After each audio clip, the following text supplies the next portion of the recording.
ಪತ್ರಿಕಾಗೋಷ್ಠಿಗೆ ನಮ್ಮ ಭಾರತೀಯ ಜನತಾ ಪಕ್ಷದ ಎಸ್ಸಿ ಮೋರ್ಚಾದ ರಾಜ್ಯ ಉಪಾಧ್ಯಕ್ಷರಾದಂತಹ ಗೋಪಾಲ್ ಗರ್ಕಾಂಬಳೆ ಅವರನ್ನ ನಾನು ಸ್ವಾಗತಿಸ್ತಾ ಇದ್ದೀನಿ. ಮತ್ತು ಅದೇ ರೀತಿ ಎಲ್ಲ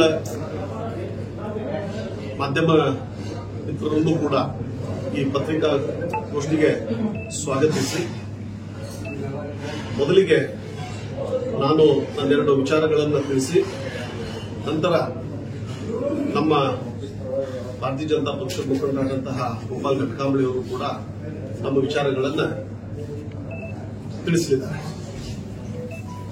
ಈಗಾಗಲೇ ತಮಗೂ ಗೊತ್ತಿದೆ, ಇವತ್ತು ಕಾಂಗ್ರೆಸ್ ಸರ್ಕಾರ ವಫ್ ಮುಖಾಂತರ ಅನೇಕ ಈ ಒಂದು ರೈತರ ಜಮೀನುಗಳನ್ನ, ಮಠಮಾನ್ಯಗಳನ್ನ, ಮಠದ ಜಾಗಗಳನ್ನ ಕಿತ್ತುಕೊಳ್ಳಿಕ್ಕೆ ವಫ್ ಮೂಲಕ ಒಂದು ಪ್ರಯತ್ನವನ್ನ ಮಾಡ್ತಾ ಇದೆ. ಇದನ್ನ ಈಗಾಗಲೇ ಸನ್ಮಾನ್ಯ ನಮ್ಮ ಪ್ರಧಾನಮಂತ್ರಿಗಳಾದಂತಹ ನರೇಂದ್ರ ಮೋದಿಜಿಯವರು ಕೇಂದ್ರದೊಳಗ ಈ ವಫ್ ಕಾಯ್ದೆಗೆ ಒಂದು ತಿದ್ದುಪಡಿಯನ್ನು ತಂದು ರೈತರಿಗೆ, ಮಠಮಾನ್ಯಗಳಿಗೆ ಮತ್ತು ಯಾರ್ಯಾರು ತಮ್ಮ ಜಮೀನುಗಳನ್ನು, ಆಸ್ತಿಗಳನ್ನು ಕಳೆದುಕೊಳ್ತಾ ಇದ್ದಾರೆ, ಇರ್ರೆಸ್ಪೆಕ್ಟಿವ್ ಆಫ್ ಎನಿ ರಿಲಿಜನ್, ಎಲ್ಲರಿಗೂ ಒಂದು ನ್ಯಾಯವನ್ನು ಒದಗಿಸಿಕೊಡಬೇಕು ಅಂತ ಹೇಳಿ ಜಗದಂಬಿಕಾ ಪಾಲ್ ಅವರ ನೇತೃತ್ವದೊಳಗ ಒಂದು ಕಮಿಟಿಯನ್ನು ಕೂಡ ರಚನೆ ಮಾಡಿ ಆ ಒಂದು ಕಮಿಟಿಯ ಒಂದು ವರದಿಯನ್ನು ಕೂಡ ತೆಗೆದುಕೊಂಡು ನ್ಯಾಯವನ್ನು ಕೊಡಬೇಕಂತ ಹೇಳಿ ಈಗಾಗಲೇ ನರೇಂದ್ರ ಮೋದಿಜಿಯವರು ನಿರ್ಧಾರ ಮಾಡಿದ್ದಂಥದ್ದು. ಆ ಒಂದು ಮೋದಿಜಿಯವರ ಒಂದು ಸೂಚನೆಯ ಮೇರೆಗೆ ನಮ್ಮ ರಾಜ್ಯದ ಭಾರತೀಯ ಜನತಾ ಪಕ್ಷದ ರಾಜ್ಯಾಧ್ಯಕ್ಷರಾದಂತಹ ವಿಜೇಂದ್ರ ಅವರು ಈ ಒಂದು ವಫ್ ಹೋರಾಟವನ್ನು ಕೈಗೆತ್ತಿಕೊಂಡು 3 ತಂಡಗಳನ್ನು ರಚನೆ ಮಾಡಿ ಇಲ್ಲಿ ವರದಿಯನ್ನು ಸಲ್ಲಿಸುವಂತೆ ಸೂಚನೆ ನೀಡಿದರು. ಅದರಂತೆ ಈಗಾಗಲೇ ತಮಗೆ ಗೊತ್ತಿದೆ, ಗೋವಿಂದ ಕಾರಜೋಳ ಸಾಹೇಬರ ಒಂದು ನೇತೃತ್ವದೊಳಗ ಬಿಜಾಪುರದೊಳಗೆ ಯಾವ್ಯಾವ ಆಸ್ತಿಗಳನ್ನ ವಫ್ ಅಂಡರ್ದೊಳಗೆ ತೆಗೆದುಕೊಳ್ಳಿಕ್ಕೆ ಪ್ರಯತ್ನ ಆಗಿದೆ ಅಂತಕ್ಕಂಥದ್ದನ್ನು ಕೂಡ ವಿಸ್ತಾರವಾಗಿ ಹೇಳಿದ್ರು. ಇದೊಂದು ಭಾರತೀಯ ಜನತಾ ಪಕ್ಷದ ಅಡಿಯಲ್ಲಿ ನಡೀತಕ್ಕಂತಹ ಒಂದು ಹೋರಾಟ. ಆದ್ರೆ ಏನಾಗಿದೆ ಅಂತಂದ್ರೆ, ಭಾರತೀಯ ಜನತಾ ಪಕ್ಷ ವಫ್ ಹೋರಾಟ ಏನಿದೆ ಇದನ್ನು ಕೈಗೆತ್ತಿಕೊಂಡಾಗ ನಮ್ಮ ನಗರ ಶಾಸಕರಾದಂತಹ ಬಸನಗೌಡ ಪಾಟೀಲ್ ಯತ್ನಾಳ್ ಅವರು ತಮ್ಮದೇ ಆದಂತಹ ಒಂದು ಗುಂಪನ್ನ ರಚನೆ ಮಾಡಿಕೊಂಡ ಪಕ್ಷದ ಒಂದು ಶಿಷ್ಟಾಚಾರವನ್ನು ಉಲ್ಲಂಘನೆ ಮಾಡಿ ಈ ಒಂದು ರೈತರಿಗೆ ನ್ಯಾಯವನ್ನು ಕೊಡಿಸ್ತಾ ಇದ್ದೀನಿ, ಈ ಹೋರಾಟದ ಒಂದು ಕ್ರೆಡಿಟ್ ತಗೊಳ್ಳೋ ಸಲುವಾಗಿ ಒಂದು ಪ್ಯಾರಲಲ್ ಹೋರಾಟವನ್ನು ಪ್ರಾರಂಭ ಮಾಡಿದ್ರು. ಮತ್ತು ನಿಮ್ಗೆ ಗೊತ್ತಿದೆ ಬೀದರ್ದೊಳಗೆ ಏನಾಯ್ತು ಅನ್ನೋದು. ಅದನ್ನ ಅಲ್ಲಿಯ ಭಾರತೀಯ ಜನತಾ ಪಕ್ಷದ ಪದಾಧಿಕಾರಿಗಳು ವಿರೋಧ ಮಾಡಿದರು. ಹಾಗಿದ್ದಾಗ್ಯೂ ಕೂಡ ಇಲ್ಲಿ ಏನಾಗ್ಬಿಡ್ತು ಅಂತಂದ್ರೆ, ಈ ಒಂದು ನಗರ ಶಾಸಕರ ನೇತೃತ್ವದೊಳಗೆ ನಡೀತಕ್ಕಂತಹ ಹೋರಾಟ ಇದೇನಾಗ್ಬಿಡ್ತು ಅಂತಂದ್ರೆ, ಮಾಧ್ಯಮದೊಳಗೆ 2 ಬಣಗಳ ಹೋರಾಟ ಅಂತ ಹೇಳಿ ಗುರುತಿಸಲ್ಪಟ್ಟಿದೆ. ಇವತ್ತು ನಿಜವಾಗಿ ಯಾವ ಉದ್ದೇಶದಿಂದ ಭಾರತೀಯ ಜನತಾ ಪಕ್ಷ ರೈತರಿಗೆ ನ್ಯಾಯವನ್ನು ಕೊಡಿಸಬೇಕು ಅಂತಕ್ಕಂತಹ ಹೋರಾಟವನ್ನು ವಿಜೇಂದ್ರ ಅವರ ನೇತೃತ್ವದೊಳಗೆ ಮತ್ತು ಸನ್ಮಾನ್ಯ BS ಯಡಿಯೂರಪ್ಪನವರ ಮಾರ್ಗದರ್ಶನದೊಳಗೆ ರೂಪಿತಗೊಂಡಿತ್ತು, ಇದನ್ನ ಈ ಹೋರಾಟವನ್ನ ರಾಜಕೀಯಕರಣ ಮಾಡಿ ಇವತ್ತ ಮಾಧ್ಯಮದೊಳಗ ಏನಾಗ್ತಾ ಇದೆ ಅಂತಂದ್ರೆ, ವಫ್ ಹೆಸರಿನ ಮೇಲೆ ಹೋರಾಟ ಅಂತ ಹೇಳಿ ಕಾಂಗ್ರೆಸ್ಸಿನ ನಾಯಕರನ್ನ ಅಥವಾ ಇದಕ್ಕೆ ಯಾರು ಕಾರಣೀಭೂತರಾಗಿದ್ದಾರೆ ಅವರನ್ನ ದೂಷಿಸುವುದರ ಬದಲಾಗಿ ಇವರು ಕೇವಲ BS ಯಡಿಯೂರಪ್ಪನವರನ್ನ ಮತ್ತು ವಿಜೇಂದ್ರ ಅವರನ್ನ ಮತ್ತು ಯಾರು ಅವರಿಗೆ ವಿರೋಧವಾಗಿ ಮಾತನಾಡ್ತಾರೆ ಅಂತ ಹೇಳಿ ಅವ್ರಿಗೆ ಅನಿಸ್ತದ, ಅವರು ಒಳ್ಳೆಯ ಒಂದು ಉದ್ದೇಶದಿಂದಾಗಿ ಹೇಳಿದ್ರು ಕೂಡ, ಈಗ ಮೊನ್ನೆ ಸದಾನಂದ ಗೌಡರಿಗೆ ಅವರೆಲ್ಲರಿಗೆ ಒಂದು ಬದುಕಿಸಿಗೆ ಬಂದಂಗ ಮಾತಾಡ್ತಕ್ಕಂಥದ್ದನ್ನು ನಾವು ನೋಡ್ತಾ ಇದ್ದೇವೆ. ಸೊ ಹೀಗಾಗಿ ಈ ಒಂದು ಹೋರಾಟ ಅವ್ರದ್ದು ರೈತರಿಗೆ ನ್ಯಾಯ ಕೊಡುವುದರ ಬದಲಾಗಿ ಅದೊಂದು ನಮ್ಮ ಭಾರತೀಯ ಜನತಾ ಪಕ್ಷದ ನಾಯಕರ ವಿರುದ್ಧವೇ ಒಂದು ಹೋರಾಟ ಆಗಿಬಿಟ್ಟದೆ. ಮನಸ್ಸಿಗೆ ಬಂದಂಗ ಅವರು ಭ್ರಷ್ಟಾಚಾರದ ಬಗ್ಗೆ ಮಾತಾಡುವುದು, ಯಡಿಯೂರಪ್ಪನವರ ಬಗ್ಗೆ ಭ್ರಷ್ಟಾಚಾರ, ವಂಶಾವಳಿ ಆಡಳಿತ ಅಂತ ಹೇಳೋದು, ಈ ರೀತಿಯಾಗಿ ಈ ಒಂದು ವಿಜೇಂದ್ರ ಅವರನ್ನ ರಾಜ್ಯಾಧ್ಯಕ್ಷ ಅಂತ ಹೇಳಿ ಒಪ್ಕೊಳ್ಳುವುದಿಲ್ಲ ಅಂತಕ್ಕಂಥದ್ದು.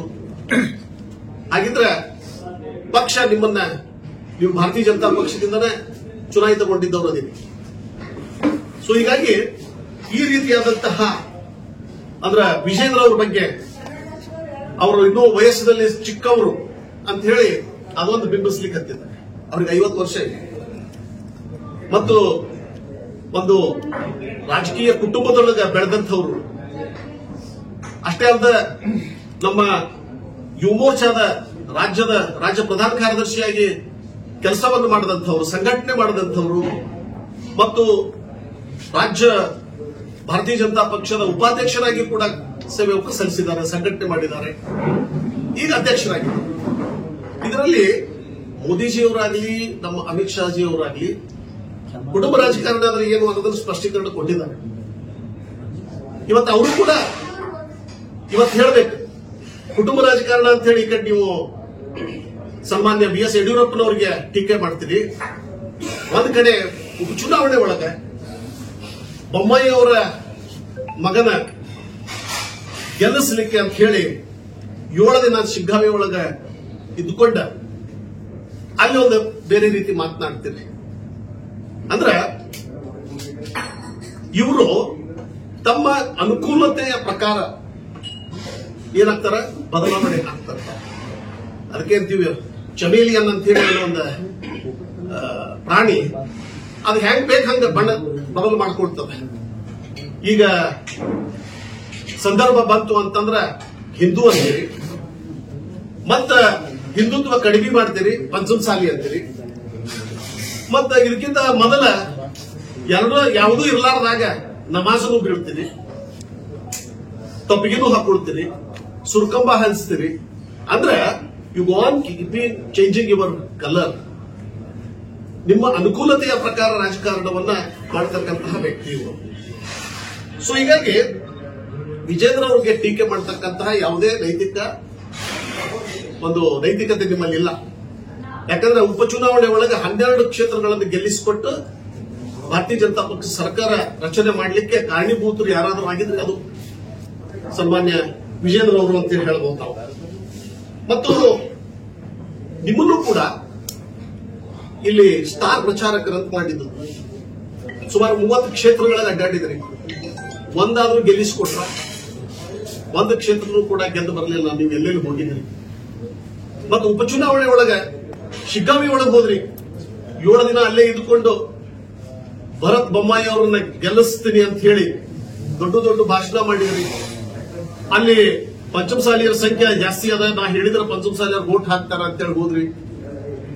ಮತ್ತೆ ಅಲ್ಲಿನೂ ಕೂಡ ಹಿಂದೂ ಮುಸ್ಲಿಂ ಒಂದು ವರ್ಗೀಕರಣ ಆಯ್ತು. ಅಲ್ಲಿ ನೀವು ಕೂಡ ನಿಮ್ ಭಾಷಣದೊಳಗೆ ಏನ್ ಮಾತಾಡಿರಿ, ಎಲ್ಲಾ ಹಿಂದೂಗಳು ಒಗ್ಗಟ್ಟಾಗಬೇಕು. ಮತ್ತೆ ಏನಾಯ್ತು ನಿಮ್ಮ ಹಿಂದೂಗಳು? ಇಲ್ಲೇನಾಯ್ತು ಅಂದ್ರೆ ನಿಮ್ಮ ಬಣ್ಣ ಜನರಿಗೆ ತಿಳಿದದ.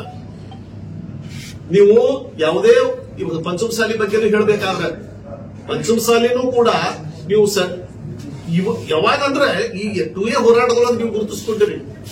ಕಳೆದ 30 ವರ್ಷಗಳಿಂದ ನಾನು ಸಮಾಜದ ಸಂಘಟನೆ ಒಳಗೆ ತೊಡಗಿಕೊಂಡೋದೀನಿ. ಬಹಳ ನಾನು ಎದೆ ತಟ್ಟು ಹೇಳ್ಬೋದು, ಪಂಚಮಸಾಲಿ ಸಂಘಟನೆ ಒಂದು ದೊಡ್ಡ ಪ್ರಮಾಣದೊಳಗೆ ಬೆಳಿಬೇಕಾದ್ರೆ ನಮ್ಮ ಮುರುಗೇಶಣ್ಣ ನಿರಾಣಿಯವರು ಮತ್ತು ಅವರ ಸಹೋದರ ಹನುಮಂತಣ್ಣ ನಿರಾಣಿಯವರು ಎಲ್ಲಾ ರೀತಿ ತನು ಮನ ಧನದಿಂದ ಅವರು ಸಹಾಯವನ್ನು ಮಾಡಿದ್ರಿಂದಲೇ ಇವತ್ತು ಸಮಾಜ ಇಷ್ಟೊಂದು ಸಂಘಟಿತವಾಗಿ ಬೆಳೆದು ನಿಂತಿದೆ. ನೀವು ಸಮಾಜಕ್ಕೆ ಏನ್ ಮಾಡಿದಿರಿ? ಯಾವಾಗ ಬಂದಿರಿ ನೀವು? ಯಾವಾಗ ನಿಮಗ ರಾಜಕೀಯ ಅಸ್ಥಿರತೆ ಪ್ರಾರಂಭ ಆಯ್ತು ಆ ಒಂದು ಹೋರಾಟದೊಳಗೆ ಬಂದ್ರಿ. ನೀವು ಬಂದರೂ ಕೂಡ ಏನ್ ಮಾಡಿದಿರಿ?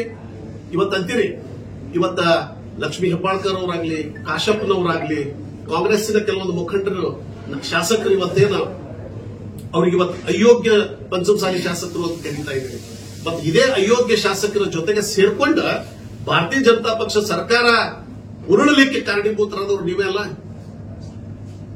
ಅಂದಾಗ ಈ ಒಂದು ಏನು ಸಮಾಜದ ಸಲುವಾಗಿ ಮೊದಲಿಂದ ತೊಡಗಿಸಿಕೊಂಡವರು ಮುರುಗೇಶ್ವರ ನಿರಾಣಿ ಅವರು. ಮತ್ತಷ್ಟೇ ಅಲ್ಲ, ನಿಮಗ ರಾಜಕೀಯವಾಗಿ ಪುನರ್ಜನ್ಮ ನೀಡಿದವರು ಕೂಡ ಮುರುಗೇಶ್ ನಿರಾಣಿ ಅವರನ್ನ ನೆನಪಿಸಿಕೊಳ್ಬೇಕು. ಇವತ್ತೇನಂತೀರಿ? ಅಲ್ಲಿ ಮುರುಗೇಶ್ ನಿರಾಣಿ ಖಾಲಿ ಅದಾರ, ಅವನೊಬ್ಬರು ತಗೊಳ್ರಿ. ಹರಿಹರ ಸ್ವಾಮಿ ಖಾಲಿ ಅದಾರ, ಅವನೊಬ್ಬರನ್ನ ತಗೊಳ್ರಿ. ಎಷ್ಟು ಹಗುರವಾಗಿ ನೀವು ಮಾತನಾಡತಕ್ಕಂಥದ್ದು. ಇವತ್ತೇನಾಗಿದೆ ಅಂತಂದ್ರೆ ಈ ರೀತಿಯ ಮಾತುಗಳ ಅದಕ್ಕೆ ಸದಾನಂದ ಗೌಡರು ನಮ್ಮ ಮಾಜಿ ಮುಖ್ಯಮಂತ್ರಿಗಳು ಎಲ್ಲರಿಗೂ ರೋಷಿ ಹೋಗಿಬಿಟ್ಟದ. ಇವತ್ತು ಅವರು ಇದನ್ನ ತಡಿಕೊಳ್ಳಾರ್ದನ ಹೇಳಿಬಿಟ್ರು. ಬೀದಿ ಬೀದಿಗಳೊಳಗೆ ನೀವು ಒದರ್ತಾ ಹೋಗ್ಬೇಡ್ರಿ, ಅಲ್ಲಿ ದಿಲ್ಲಿಗೆ ಹೋಗಿ ನಿಮ್ಮ ಸಮಸ್ಯೆಗಳನ್ನ ಬಗೆಹರಿಸಿಕೊಳ್ರಿ ಅಂತ ಹೇಳಿ ಹೇಳಿದಾಗ ಅವ್ರಿಗೇನಂತಂದ್ರಿ, ನಿಮ್ಮ ಬಣ್ಣ ಬಯಲು ಮಾಡ್ತೀನಿ ಅಂತ ಹೇಳಿ ಅವ್ರಿಗೂ ಕೂಡ ಬ್ಲಾಕ್ ಮೇಲ್ ಮಾಡ್ತೀನಿ. ಸದಾನಂದ ಗೌಡರು ನಿಮ್ಮ ಅಂದ್ರೆ ಪಕ್ಷದ ಹಿತದೃಷ್ಟಿಯಿಂದ ಹೇಳಿದ್ದಾರೆ. ಆ ಒಂದು ಅವರು ಅಷ್ಟೇ ಹೇಳಿದಕ್ಕೆ ನಿಮಗೆ ಇಷ್ಟು ನೋವಾಯ್ತು. ನೀವು ಪ್ರತಿನಿತ್ಯ ಮೀಡಿಯಾದ ಮುಂದೆ ಬಂದ ನಿತ್ರ PS ಯಡಿಯೂರಪ್ಪ ಅಂತ ಹೇಳಿ ಬೈತೀರಿ, ಪೂಜ್ಯ ತಂದೆಯವರು, ಪೂಜ್ಯ ಮಗ ಅಂತ ಹೇಳಿ ಮಾತಾಡ್ತೀರಿ. ಅವ್ರಿಗೆ ಎಷ್ಟು ನೋವು ಆಗ್ತಿರ್ಬೇಕು. ಇಷ್ಟೆಲ್ಲ ನಿನಗೆ ಹೆಲ್ಪ್ ಮಾಡಿದಂತಹ ನಿರಾಣಿ ಅವ್ರಿಗೆ ಎಷ್ಟು ನೋವು ಆಗ್ತಿರ್ಬೇಕು. ಇದನ್ನ ನಾವು ಇವತ್ತೇನಾಗಿದೆ ಅಂದ್ರೆ ಬಿಜಾಪುರದೊಳಗ ಈಗ ಪಕ್ಷದ ಕಾರ್ಯಕರ್ತರಿಗೆ ನಿರಾಶೆ ಆಗ್ಬಿಟ್ಟಿದೆ. ಏನ್ ಮಾಡ್ಬೇಕು ನಾವು ಅನ್ನೋದು ಗೊಂದಲದೊಳಗದ. ಇವತ್ತ ಈ ಪಂಚಮಸಾಲಿ ಅಂತಕ್ಕಂಥ ಹೆಸರಿನ ಮೇಲೆ ಹೈಕಮಾಂಡ್ ಅನ್ನು ಕೂಡ ನೀವು ಬ್ಲಾಕ್ ಮೇಲ್ ಮಾಡ್ತಾ ಇದ್ದೀರಿ. ಅದಕ್ಕೆ ಕಾರ್ಯಕರ್ತರು ಇಲ್ಲಿ ಉತ್ಸಾಹವನ್ನ ಕಳ್ಕೊಂಡು ಬಿಟ್ಟಿದ್ದಾರೆ. ಅದಕ್ಕೆ ನಮ್ಮ ಪಕ್ಷದ ಮುಖಂಡರಲ್ಲಿ ನಾವು ಮನವಿ ಮಾಡ್ಕೊಳ್ತೇವೆ, ಇಂತಹ ಒಬ್ಬ ಚಮೇಲಿಯನ್ ನಾಯಕ ಬೇಕಾಗ್ತಾನೆ. ದಯವಿಟ್ಟು ಇದರ ಮೇಲೆ ಒಂದು ಶಿಸ್ತು ಕ್ರಮವನ್ನ ಕೈಗೊಳ್ಳಬೇಕು. ಒಂದು ರೀತಿ ಒಂದು ಕಾಂಗ್ರೆಸ್ ಏಜೆಂಟ್ ಆಗಿ ಕೆಲಸ ಮಾಡ್ತಾ ಇದ್ದಾರೆ.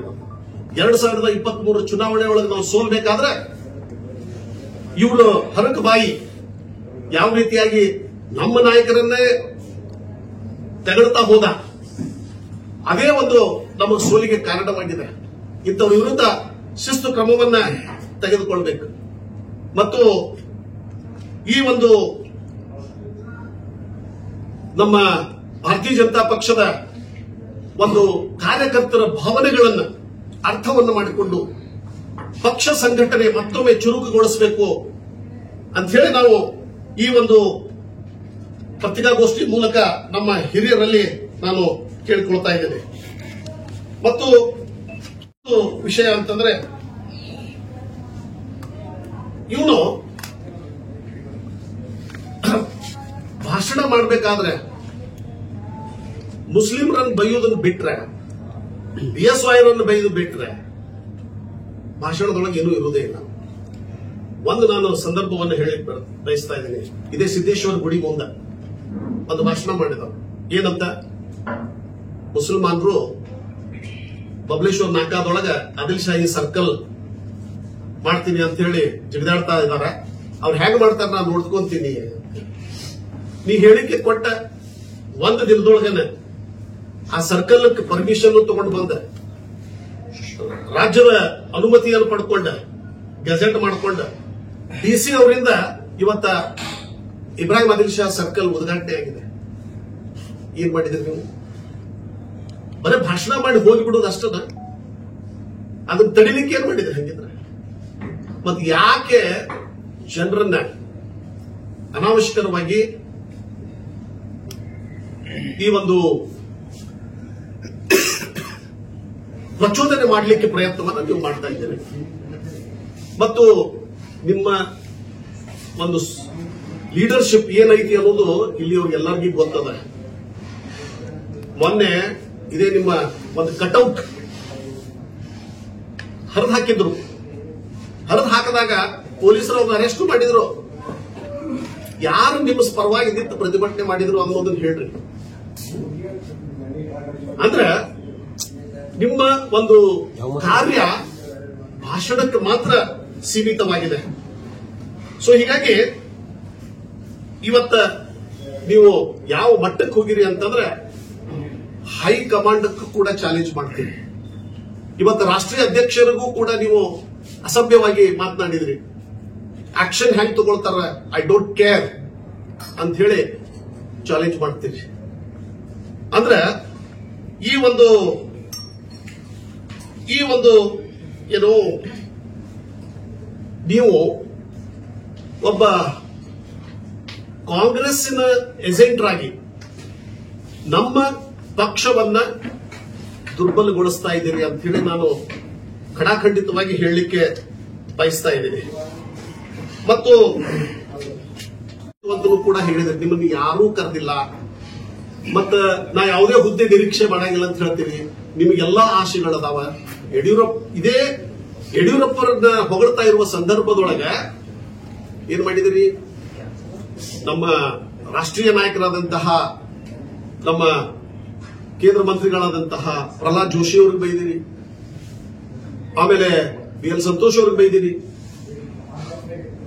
ಮೋದಿಯವರಿಗೂ ಕೂಡ ನೀವು ಬೈದಿದ್ದು ರೆಕಾರ್ಡ್ ಇದಾವ. ಮತ್ತೆ ಇದು ಯಾರು ಉಳಿದ್ರಿ ಇದು? ಮತ್ತೆ ಇನ್ನೊಂದು ಪಾಯಿಂಟ್ ನಾ ಹೇಳಲಿಕ್ಕೆ ಬಯಸ್ತಾ ಇದ್ದೀನಿ ಈ ಸಂದರ್ಭದೊಳಗೆ. ಅಡ್ಜಸ್ಟ್ಮೆಂಟ್ ರಾಜಕಾರಣ ಅಂತ ಮಾತಾಡ್ತೀನಿ. ನಿನ್ನ ಅಡ್ಜಸ್ಟ್ಮೆಂಟ್, ಯಾಕಂದ್ರೆ ನಾನು ನಿಮ್ ಜೊತೆಗೆ ಯಾವಾಗಿನಿಂದ ಅದೀನಿ ಅನ್ನೋದು ನಿಮಗೂ ಗೊತ್ತದ.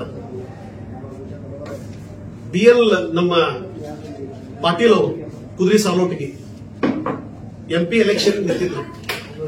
ಅವ್ರ ವಿರುದ್ಧ ಯಾರು ನಿಂತಿದ್ರು? ಕಾಂಗ್ರೆಸ್ MP ಪಾಟೀಲ್. ಅವಾಗ ನೀವು ಏನ್ ಮಾಡಿದ್ರಿ? BL ಪಾಟೀಲ್ರನ್ನ ನಮ್ಮ ಸಂಘದ ವತಿಯಿಂದ ಭಾರತೀಯ ಜನತಾ ಪಕ್ಷ ಟಿಕೆಟ್ ಮೇಲೆ ನಿಂದಿಸಲಾಗಿತ್ತು. ಅವಾಗ ಏನ್ ಮಾಡಿದ್ರು ನೀವು? BL ಪಾಟೀಲ್ರು ಸೋಲು ಹಂಗ ಒಂದು ಹೊಂದಾಣಿಕೆ ರಾಜಕಾರಣ ಮಾಡ್ಕೊಳ್ಳಿಲ್ವಾ? ಯಾರ್ಯಾರಿಗೆ ನೀವು ಅವರ ವಿರುದ್ಧ ವೋಟ್ ಹಾಕ್ರಿ ಅಂತಂದಿರಿ ಅನ್ನೋದು ನನಗೆ ಗೊತ್ತಿಲ್ಲ. ನಾನು ನಿಮ್ ಜೊತೆ ಇದ್ದವನ. ಸೊ ಹೀಗಾಗಿ ನೀವು ಮಾತನಾಡ್ಬೇಕಾದ್ರೆ ನೀವು ಒಂದು ಗ್ಲಾಸ್ ಹೌಸ್ನೊಳಗೆ ನೀವು ಕೂತೀರಿ, ಆದ್ರೆ ಮತ್ತೊಬ್ಬರಿಗೆ ಕಲ್ಲು ಒಯ್ಯಲಿಕ್ಕೆ ನೋಡ್ತೀರಿ. ಇದು ವಿಚಾರ ಮಾಡಿ ಮಾಡ್ತಕ್ಕಂಥದ್ದು. ಸೊ ಹೀಗಾಗಿ ನಿಮ್ಮ ಏನಾಗಿದೆ ಅಂತಂದ್ರೆ ಈ ಒಂದು ಒಟ್ಟಿನೊಳಗೆ ಈ ದೊಂಗಿತನ ಅಂದ್ರೆ ಎಲ್ಲದರೊಳಗೂ ಹೊಂದಾಣಿಕೆ ಅಂತ ಅನ್ನೋದು ಅಲ್ಲಿ ತಾನೂ ಹೊಂದಾಣಿಕೆನೆ ಮಾಡತಕ್ಕಂಥದ್ದು. ಆಮೇಲೆ ನೀವು ಹೆಂಗ್ ಆರಿಸಿ ಬಂದಿರಿ ಅದನ್ನು ವಿಚಾರ ಮಾಡ್ರಿ. ಆಮೇಲೆ ಸಮಾಜವನ್ನ ದುರ್ಬಳಕೆ ಮಾಡ್ಕೊಳ್ಳೋ ಇಷ್ಟು ದಿನ ಇದ್ದಿದ್ದಿಲ್ಲ ಇವರು. ಪಂಚಮಸಾಲಿ ಸಮಾಜ ಹೋರಾಟದವರು ಇಷ್ಟು ದಿನ ಹೊಟ್ಟೆ ಇದ್ದಿದ್ದಿಲ್ಲ ಇವ್ರು. ಎರ್ಲಿಗೂ ಸಂಘಟನೆಗೂ ಬಂದಿಲ್ಲ, 10 ಪೈಸಾ ಖರ್ಚು ಮಾಡಿಲ್ಲ ಇವರು. ಮತ್ತಿವತ್ತ 2A ಒಳಗಂತ ಹೇಳಿ ಬಂದು ಆ ಹೋರಾಟಗಳೊಳಗೆ ಏನ್ ಮಾಡ್ತಾ ಇದೀರಿ ಅಂತಂದ್ರೆ ಪಂಚಮಸಾಲಿ ಬಗ್ಗೆ ಡಿಮಾಂಡೇ ಇಲ್ಲಲ್ಲೇ. ಎಲ್ಲಾರ ಬಗ್ಗೆನೂ ಅಂತ ಹೇಳ್ಕೊತ ಯಾರು ಹೋರಾಟ ಮಾಡ್ಲಾರ್ದವ್ರು ಕೂಡ 2D 2C ಒಳಗೆ ಬಂದ್ಬಿಟ್ರು.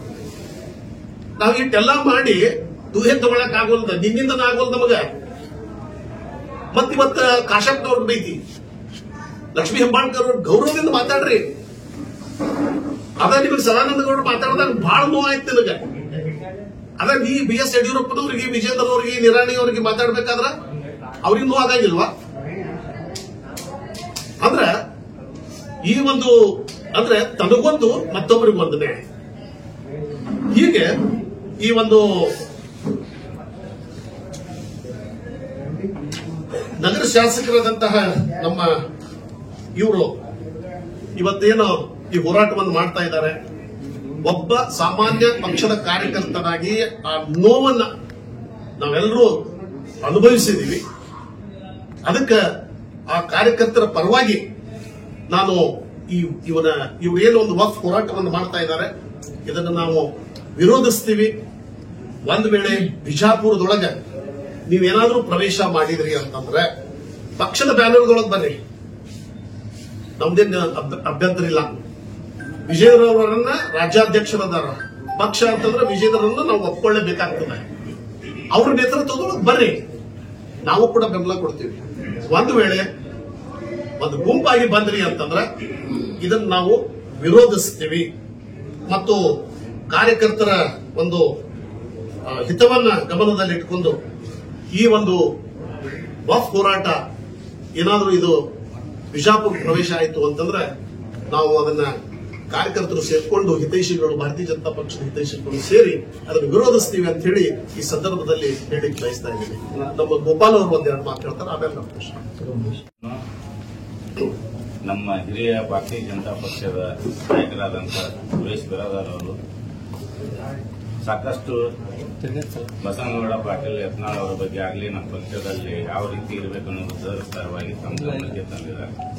ನಾಯನ್ ಜಾಸ್ತಿ ವಿಷಯವನ್ನು ಏನು ಮಾತನಾಡಕ್ಕೆ ಹೋಗೋದಿಲ್ಲ. ಯಾಕಂತಂದ್ರೆ ನಾನು ಏನು ಮಾತಾಡಬೇಕಾಗಿತ್ತು ಎಲ್ಲ ವಿಷಯವನ್ನು ಸರ್ ಮಾತಾಡಿದ್ದಾರೆ. ಒಟ್ಟಾಗಿ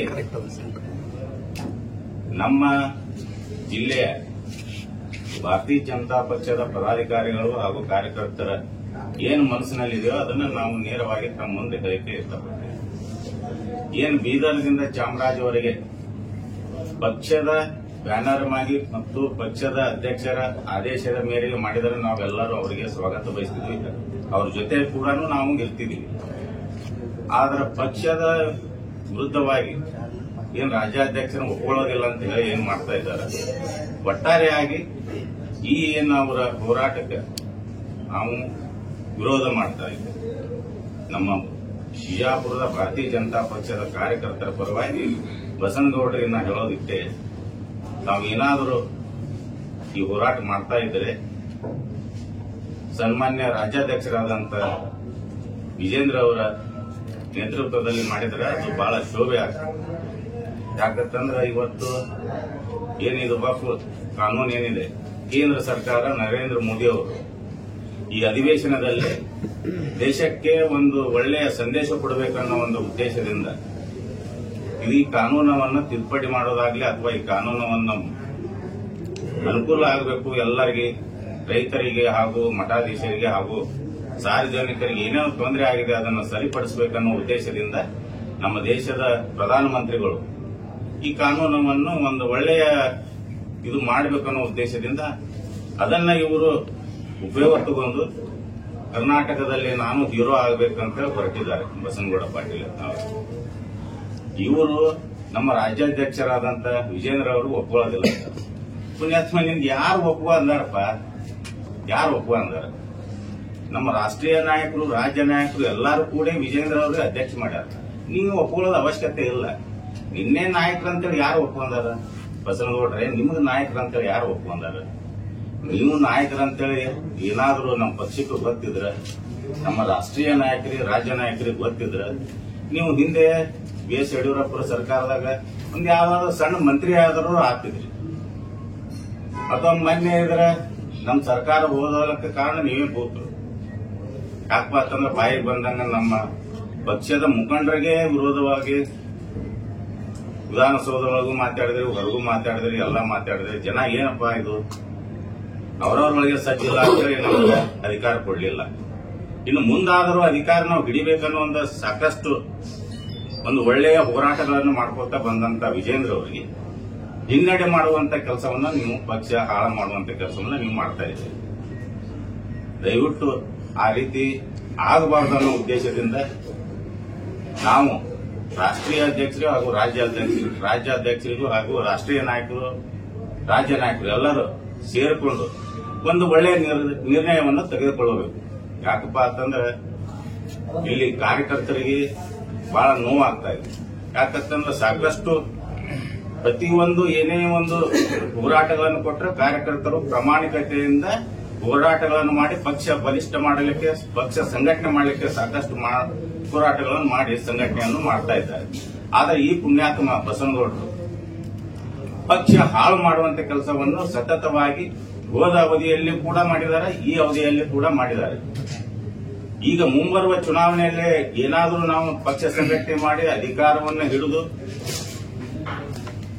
ರಾಜ್ಯದ ಜನರಿಗೆ ಒಳ್ಳೆಯ ಆಡಳಿತ ಕೊಡಬೇಕನ್ನೋ ಉದ್ದೇಶ ಇರುವಾಗ ಇದನ್ನು ಕೂಡ ಇದರ ಬಸನಗೌಡ ಪಾಟೀಲ್ ಅವರು ಪಕ್ಷ ಹಾಳು ಮಾಡುವಂತ ಕೆಲಸನೇ ಮಾಡ್ಕೊತ ಹೊರಟಿದ್ದಾರೆ.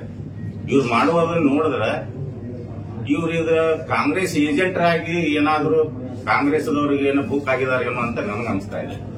ಯಾಕಪ್ಪ ಅಂತಂದ್ರೆ ಇವ್ರಂತರೂ ಭಾರತೀಯ ಜನತಾ ಪಕ್ಷದಲ್ಲಿ ನನಗೆ ಏನೂ ಆಗೋದಿಲ್ಲ ಅನ್ನೋದು ಅವ್ರಿಗೆ ಮನವರಿಕೆ ಆಗಿದೆ. ಇವ್ರು ಏನೂ ಆಗೋದಿಲ್ಲ. ಇವ್ರ ನಾಯಕ ಅಂತ ಯಾರು ಒಪ್ಕೊಂದಿಲ್ಲ, ನಾವು ಒಪ್ಕೊಳ್ಳೋದಿಲ್ಲ, ನಮ್ಮ ನಾಯಕರು ಒಪ್ಕೊಳ್ಳೋದಿಲ್ಲ, ಕೇಂದ್ರ ನಾಯಕರು ಒಪ್ಕೊಳ್ಳೋದಿಲ್ಲ.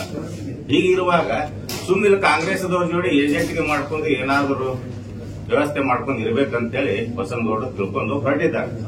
ಅದಕ್ಕಾಗಿ ನಾವು ಸನ್ಮಾನ್ಯ ಎಲ್ಲರಿಗೆ ನಮ್ಮ ವರಿಷ್ಠರಿಗೆ ಮನವಿ ಮಾಡ್ಕೋತೀವಿ. ಈ ಪುಣ್ಯಾತ್ಮನಿಗೆ ನಾವು ಕ್ರಮ ಕೈಗೊಂಡು ಪಕ್ಷದಿಂದ ಹೊರಗೆ ಹಾಕಿ ಹೊರಗೆ ದಬ್ಬದ್ರೇ ನಮ್ಮ ಪಕ್ಷ ಏನಾದರೂ ಬಲಿಷ್ಠವಾಗಿ ಮುಂಬರುವ ಚುನಾವಣೆಯಲ್ಲಿ ನಾವು ಸರ್ಕಾರ ರಚನೆ ಮಾಡಲಿಕ್ಕೆ ಅವಕಾಶ ಸಿಗ್ತದೆ. ದಯಮಾಡಿ ಮೊದಲಾದ್ರೂ ನಾವು ವಿಜೇಂದ್ರ ಅವರಿಗೆ ಸಾಕಷ್ಟು, ಯಡಿಯೂರಪ್ಪ ಅವರಿಗೆ ಕೈಕಾಲಿ ಬಿದ್ದು ಹೇಳಿದ್ವಿ, ಈ ಪುಣ್ಯಾತ್ಮನ ತಗೋಬೇಡ್ರಿ, ಇವನಿಂದ ಪಕ್ಷಕ್ಕೆ ಏನೂ ಉಪಯೋಗ ಇಲ್ಲ ಅಂತ ಸಾಕಷ್ಟು ಹೇಳಿದ್ವಿ. ಆದ್ರೂ ಕೇಳಿಲ್ಲ, ಪಕ್ಷಗಳನ್ನು ತಗೊಂಡ್ರು. ಇವತ್ತು 2 ಸಲ ನಾವು ಈಗಾಗಲೇ ಒಂದ್ಸಲ ನಾವು ಅಧಿಕಾರವನ್ನು ಕಳ್ಕೊಂಡಿದ್ದೀವಿ ರಾಜ್ಯದಲ್ಲಿ.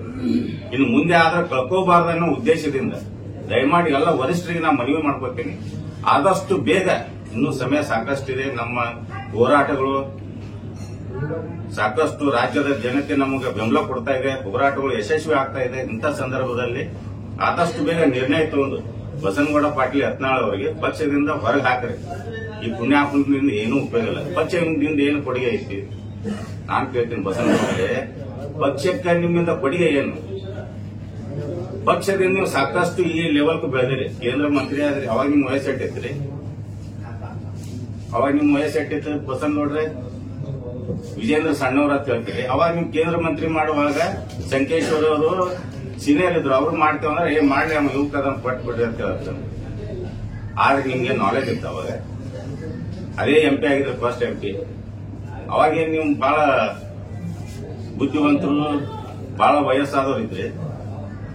ವಿಜೇಂದ್ರ ಅವರು ರಾಷ್ಟ್ರೀಯ ನಾಯಕರು ಒಪ್ಕೊಂಡಿದ್ದಾರೆ, ರಾಜ್ಯ ನಾಯಕರು ಒಪ್ಕೊಂಡಿದ್ದಾರೆ, ಎಲ್ಲ ರಾಜ್ಯದ ಪದಾಧಿಕಾರಿಗಳು ಕಾರ್ಯಕರ್ತರು ಒಪ್ಕೊಂಡಿದ್ದಾರೆ. ನೀವೊಬ್ಬ ಒಪ್ಕೊಳ್ಳಿಲ್ಲ ಅಂದ್ರೆ ನಾವೇನ್ ಮಾಡಕ್ಕಾಗುತ್ತೆ? ಆದ್ರೆ ನಿನ್ನ ಒಪ್ಕೊಳ್ಳೋದು ಬಿಡೋದು ಅದು ಅವಶ್ಯಕತೆ ನಮಗಿಲ್ರಿ ಬಸನಗೌಡ್ರೆ.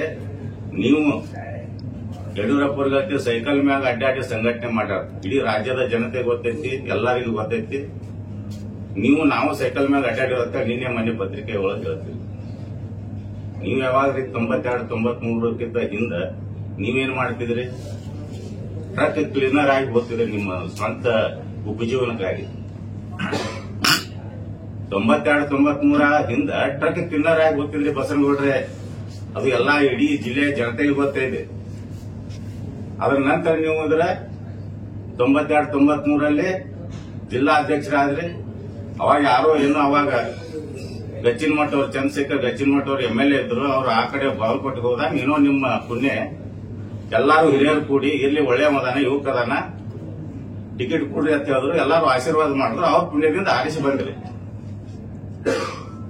ನೀವೇನೇನು ದೊಡ್ಡ ಹೋರಾಟಗಾರರಲ್ಲ. ಭಾರತೀಯ ಜನತಾ ಪಕ್ಷಕ್ಕೆ ನೀವೇನು ಕೊಡುಗೆ ಇಲ್ಲ. ನಿಮ್ಗೆ ಭಾರತೀಯ ಜನತಾ ಪಕ್ಷದ ನಿಮಗೂ ಕೊಡುಗೆ ಐತಿ, ನಿಮ್ಮಿಂದ ಭಾರತೀಯ ಜನತಾ ಪಕ್ಷಕ್ಕೆ ಏನು ಕೊಡುಗೆ ಇಲ್ಲ. ಅದಕ್ಕೆ ದಯಮಾಡಿ ಕೆಲವರು ಹಿಂದೂ ಹುಲಿ ಅಂತಾರೆ, ಇದು ಹಿಂದೂ ಹುಲಿ ಅಲ್ಲ. ಇದು ನಮಗೆ ಅಸಹ್ಯ ಆಗ್ತೈತಿ. ದೇಶದಲ್ಲಿ ಸಾಕಷ್ಟು ಹಿಂದೂ ಹುಲಿಗಳು ಅದಾವ, ಅವಕ್ಕೆ ಅಪಮಾನ ಮಾಡಂಗ ಆಗ್ತೈತಿ. ಭಗತ್ ಸಿಂಗ್ ಅವರು, ವೀರ್ ಸಾವರ್ಕರ್ ಅವರು ಮಹಾನ್ ವ್ಯಕ್ತಿಗಳು ಸಾಕಷ್ಟು ಹಿಂದೂ ಹುಲಿಗಳದಾವ. ಇದು ಹಿಂದೂ ಹುಲಿ ಅಲ್ಲ. ಇದು ಟೈಮ್ ಬಂದಾಗ ಟೋಪಿ ಹಾಕೊಂಡು ಸುರ್ಕುಂಬಾನು ಹಚ್ಚತೈತಿ, ಈದ್ಗಾ ಮೈದಾನ ಒಳಗೂ ನಮಾಜ್ ಮಾಡ್ತೈತಿ. ಇದು ಈದ್ಗಾ ಹುಲಿ ಅಂತ ನಾವು ಅನ್ಬೇಕಾಗ್ತದೆ. ಈದ್ಗಾ ಹುಲಿ ಇದು, ಈದ್ಗಾ ಮೈದಾನ ಹುಲಿ ಇದು. ಇದೇನು ಹಿಂದೂ ಹುಲಿ ಅಲ್ಲ. ಅಥವಾ ಸರ್ಕಸ್ ಹುಲಿ ಅಂದ್ರೆ ಅಡ್ಡಿಲ್ಲ. ಅಡ್ಡೆ ಸರ್ಕಸ್ ಪಿಂಡ ತೆಗೆದು ಅಲ್ಲೇ ಹಿಂಗ್ ಚಾಟಿ ಬೀಸಿ ಇದು ಮಾಡ್ತಾರಲ್ಲ, ಆ ಹುಲಿ ಇದು. ನಿಜವಾದ ಹುಲಿ ಇದ್ರೆ ಯಾವತ್ತು ಬಗಳೋದಿಲ್ಲ, ಅದು ಮೌನವಾಗಿ ಬೇಟೆ ಆಡ್ತೈತಿ. ಅದೇ ದಯವಿಟ್ಟು ಹಾದಿ ಬೀದಿ ಒಳಗೆ ಬಗಳಲಕ್ಕೆ ಹೋಗಬೇಡ್ರಿ. ಈಗ ದಯವಿಟ್ಟು ತಮ್ಮ ಇದನ್ನ ತಿದ್ಕೊಳ್ರಿ. ಮುಂದೆ ನೀವು ಏನೋ ಆಗ್ಬೇಕಂತೀರಲ್ಲ, ಅದು ಏನೋ ಆಗಕ್ ಸಾಧ್ಯ ಇಲ್ಲ. ಒಳ್ಳೆ ನಾಯಕತ್ವವನ್ನು ಬೆಳೆಸ್ಕೊಳ್ರಿ. ನಮ್ಮ ಜಿಲ್ಲೆಗೆ ನಿಮ್ಮದ ಕೊಡುಗೆ ಏನ್ರಿ ಬಸನಗೌಡ್ರೆ? ನಿಮ್ ಕೇಂದ್ರ ಮಂತ್ರಿ ಆದ್ರಿ, ಮೊದಲು ಹಿಂದಕ್ಕೆ MLA ಇದ್ರಿ, ಈಗ ಎರಡನೇ ಬಾರಿ 3ನೇ ಬಾರಿ MLA ಆಗಿದ್ರಿ. ಜಿಲ್ಲೆಗೆ ಏನು ಕೊಡುಗೆ ನಿಮ್ದು? ಏನು ಹೋರಾಟಗಳನ್ನು ಮಾಡ್ಕೊಂಡು ಬಂದಿರಿ? ನೀವು ಏನು ಯಶಸ್ವಿ ಆಗಿರಿ ರಾಜಕಾರಣದಾಗ? ಜಿಲ್ಲೆಗೆ ಏನು ಕೊಡುಗೆ ಕೊಟ್ಟಿರಿ? ಯಡಿಯೂರಪ್ಪ ಅವರು ಮುಖ್ಯಮಂತ್ರಿ ಆದ್ಮೇಲೆ ಈ ಜಿಲ್ಲೆಗೆ ನೀರಾವರಿಯ ಕೆರೆ ತುಂಬ ಯೋಜನೆಗಳನ್ನು ಮಾಡಿದ್ರು. ನೀರಾವರಿ ಮಂತ್ರಿಗಳಾದಾಗ ಅವರು ಕೂಡ ಬಿಜಾಪುರಕ್ಕೆ ಒಂದು ಒಳ್ಳೆಯ ನೀರಾವರಿಯ ಅನುಕೂಲ ಮಾಡಿಕೊಟ್ರು. ಅದ ನಂತರ ಮತ್ತೆ ಯಾರ್ಯಾರು ಮಾಡಿದಾರೆ ತಮ್ಗೆಲ್ಲ ಗೊತ್ತಿದೆ. ಇವತ್ತು ಆ ರೀತಿ ಯಾವ್ದಾದ್ರು ನೀವು ಒಂದಾದರೂ ಏನಾದರೂ ಜಿಲ್ಲೆಗೆ ಕೊಡುಗೆ ಕೊಟ್ಟಿದ್ದೀರಾ ಬಸನಗೌಡ್ರೆ? ಬರೀ ಮುಸುಳಿ ಬೈದ್ರ ಹೀರೋ ಆಗೋದು. ಹೌದ್ರಿ, ನೀವು ರಾಜ್ಯ ನಾಯಕರು ಅಂತ ಹೇಳ್ಕೊಂತೀರಿ, ಜಿಲ್ಲೆಗಳಿಗೆ ಇನ್ನೊಂದು ಸೀಟ್ ಆರಿಸಿ ತರ್ಲಕ್ಕೆ ನಿಮ್ಗೆ ಯೋಗ್ಯತೆ ಇಲ್ಲ.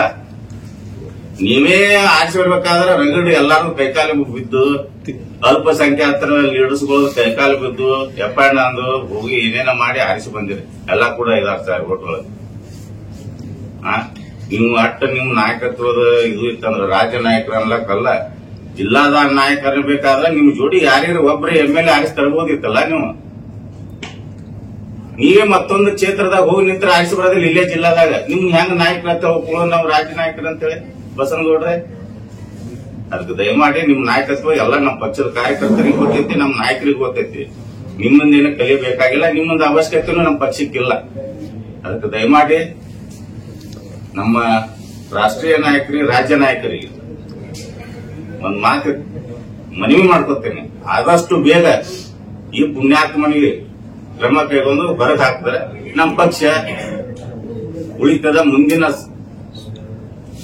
ಚುನಾವಣೆಯಲ್ಲಿ ನಾವು 150 ಸೀಟುಗಳನ್ನು ಗೆದ್ದು ಸರ್ಕಾರ ಮಾಡ್ತೀವಿ. ಇವನ ಅವಶ್ಯಕತೆ ಪಕ್ಷಕ್ಕೆ ಇಲ್ಲ ಅಂತ ಹೇಳಿ ಇವತ್ತು ತಮ್ಮ ಮುಖಾಂತರ ನಾನು ಎಲ್ಲ ನಾಯಕರಿಗೆ ಮನವಿ ಮಾಡ್ಕೊತಾ ಇದ್ದೇನೆ. ಕಾಂಗ್ರೆಸ್ ಏಜೆಂಟ್ ಅವರಿಗೆ